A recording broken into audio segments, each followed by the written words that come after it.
আসসালামু আলাইকুম ওয়া রাহমাতুল্লাহ। যে যেখান থেকে দেখছেন দেখবেন সকলের প্রতি থাকলো শুভেচ্ছা ও অভিনন্দন। এটা আমাদের নিজস্ব প্রজেক্ট, নিজস্ব জায়গা। এখানে আমরা লাগিয়েছি আমরুপালি। এই আমরুপালির সাথে যে গ্যাপগুলো দেখতে পারতেছেন, এই গ্যাপগুলোতে আমরা সাথী ফসল হিসাবে নিয়ত করছি আদা না, পেঁয়াজ এবং রসুন।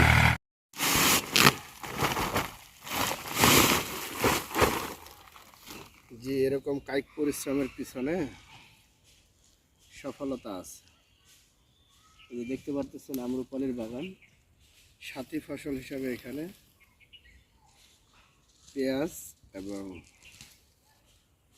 পেঁয়াজ দিব তো এটা কনফার্ম, সাথে রসুনও দিব ইনশাআল্লাহ।